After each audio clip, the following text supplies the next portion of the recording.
सिद्धिप्रदायकाय गुरु ब्रह्मा गुरु विष्णु गुरुदेव महेश्वर गुरु साक्षाತ್ ಪರಬ್ರಹ್ಮ ತಸ್ಮೈ ಶ್ರೀ ಗುರುವೇ ನಮಃ. ನಮಸ್ಕಾರ. ನಾನು ನಿಮ್ಮ ಪಂಡಿತ್ ಲೋಕನಾಥ್ ಭಟ್ ಮಾಡ್ತಿರುವ ನಮಸ್ಕಾರಗಳು. ಸೂರ್ಯನ ಅಧಿಪತಿಯಾಗಿರುವಂತಹ ಸಿಂಹರಾಶಿಯವರಿಗೆ ಮಹಾಶಿವರಾತ್ರಿಯ ಒಂದು ಸಂಪೂರ್ಣವಾದ ಭವಿಷ್ಯವನ್ನು ತಿಳಿಸ್ಕೊಡ್ತಾ ಇದ್ದಾರೆ. ಸೊ ಈ ವಿಡಿಯೋವನ್ನು ನೋಡೋಕ್ಕಿಂತ ಮುಂಚೆ ಈ ವಿಡಿಯೋನ ಲೈಕ್ ಕೊಟ್ಟು ಈ ಒಂದು ಯೂಟ್ಯೂಬ್ ಚಾನಲ್ಗೆ ಸಬ್ಸ್ಕ್ರೈಬ್ ಮಾಡಿ. ಮೊದಲಿಗೆ ವ್ಯಾಪಾರ ಹಾಗೂ ವ್ಯವಹಾರದ ವಿಚಾರದ ಬಗ್ಗೆ ನೋಡೋ ಹಾಗಿದ್ರೆ ಈ ಒಂದು ಶಿವರಾತ್ರಿಯ ದಿನ ಅಭಿವೃದ್ಧಿಯ ಒಂದು ವಿಚಾರವಾಗಿ ಕಂಡುಬರುತ್ತದೆ.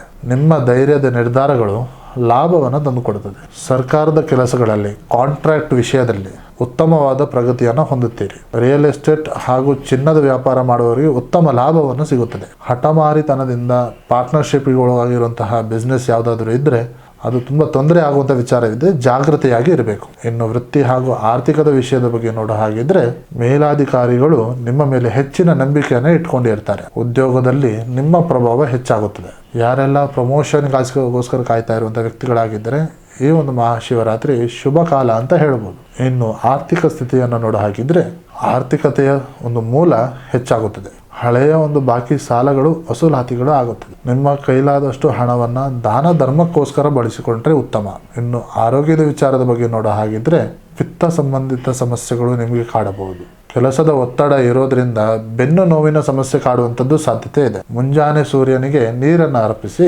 ಇದಕ್ಕೆ ದೈಹಿಕವಾದ ಉಷ್ಣತೆ ಸಮತೋಲನಗೊಳ್ಳುತ್ತದೆ. ಇನ್ನು ಪ್ರೀತಿ ಹಾಗೂ ಕುಟುಂಬದ ವಿಚಾರದಲ್ಲಿ ನೋಡೋ ಹಾಗಿದ್ರೆ ಪ್ರೇಮ ವಿಚಾರದಲ್ಲಿ ಉತ್ಸಾಹ ಅನ್ನೋದು ಇರುತ್ತದೆ. ಸಂಗಾತಿಯ ವಿಚಾರದಲ್ಲಿ ಅಧಿಕಾರದಿಂದ ನಡೆದುಕೊಳ್ಳೋದರ ಬದಲು ಪ್ರೀತಿ ವಿಶ್ವಾಸದಿಂದ ನಡೆದುಕೊಳ್ಳಿ. ಇನ್ನು ಕುಟುಂಬದ ವಿಚಾರದಲ್ಲಿ ನೋಡೋ ಹಾಗಿದ್ರೆ ನಿಮ್ಮ ಎಲ್ಲ ಕೆಲಸದಲ್ಲೂ ನಿಮ್ಮ ತಂದೆಯ ಬೆಂಬಲ ಇರುತ್ತದೆ. ಮದುವೆಯ ಸಂಬಂಧಿತ ವಿಚಾರಗಳು ಸಫಲಗೊಳ್ಳುತ್ತದೆ.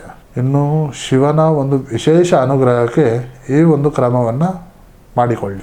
ಶಿವಲಿಂಗಕ್ಕೆ ಪಂಚಾಮೃತ ಅಭಿಷೇಕವನ್ನು ಮಾಡಿ ದೇವರಿಗೆ ಕೆಂಪು ಬಣ್ಣದ ಹಣ್ಣುಗಳನ್ನು ಅರ್ಪಿಸಿ. ಓಂ ನಮೋ ಸೂರ್ಯ ಪ್ರಕಾಶಾಯ ನಮಃ ಅಂತ ಹೇಳಿ ಜಪಿಸಿ. ಈ ದಿನದಲ್ಲಿ ಕೆಂಪು ಬಟ್ಟೆಯನ್ನು ದಾನ ಮಾಡುವಂಥದ್ದು ಶ್ರೇಷ್ಠ. ಶಿವನ ಆಶೀರ್ವಾದದಿಂದ ನಿಮಗೆ ಸಕಾಲ ಕಾಲದಲ್ಲಿ ಮನಃಶಾಂತಿ ಹಾಗೂ ಅಭಿವೃದ್ಧಿಯನ್ನು ಪಡಿಸಲಿ. ಸೊ ನಿಮ್ಮ ಜೀವನದಲ್ಲಿ ಏನೇ ಸಮಸ್ಯೆ ಇದ್ದರೂ ಕೂಡ ನೇರವಾಗಿ ಬಂದು ಭೇಟಿಯಾಗಿ ಅಥವಾ ಈ ನಂಬರಿಗೆ ಕರೆ ಮಾಡಿ. ಸೊ ಇದಾಗಿತ್ತು ಸಿಂಹರಾಶಿಯವರ ಮಹಾಶಿವರಾತ್ರಿಯ ಭವಿಷ್ಯ.